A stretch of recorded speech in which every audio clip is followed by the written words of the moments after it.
ఆమె ఓ hot beauty. చేసింది తక్కువ సినిమాలే అయినా విపరీతమైన క్రేజ్ తెచ్చుకుంది.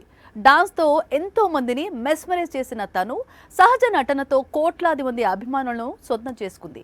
తాజాగా 22వ చెన్నై ఇంటర్నేషనల్ ఫిల్మ్ ఫెస్టివల్లో ఉత్తమ నటిగా మరో అవార్డుని అకౌంట్లో వేసుకుంది. ఇంతకీ ఎవరా లేడీ, ఏంటా కదా, జస్ట్ వాచ్ ఇట్. కోలీవుడ్ లో శివకార్తికేయన్ హీరోగా రాజ్ కుమార్ పెరియసామి డైరెక్షన్ లో తెరకెక్కిన మూవీ అమరన్ అక్టోబర్ 31న రిలీజ్ అయిన ఈ ప్రాజెక్ట్ సూపర్ హిట్ అయింది. భారీ కలెక్షన్స్ రాబట్టింది. ఓటీటీలో విడుదలైన తర్వాత కూడా అమరన్ కోసం థియేటర్లకు వెళ్లిన వారు ఉన్నారంటే ఈ సినిమా క్రియేట్ చేసిన ఇంపాక్ట్ ఏ రేంజ్ లో ఉందో అర్థం చేసుకోవచ్చు.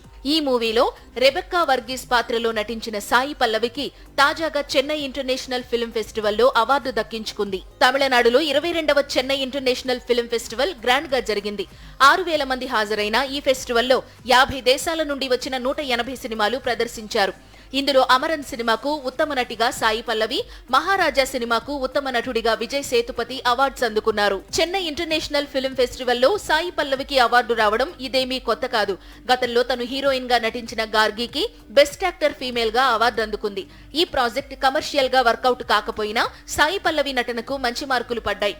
ఇప్పుడు అమరన్ లో శివకార్తికేయన్ తో పోటీపడి నటించి బెస్ట్ ఫీమేల్ యాక్టర్ అవార్డుని తన అకౌంట్లో వేసుకుంది.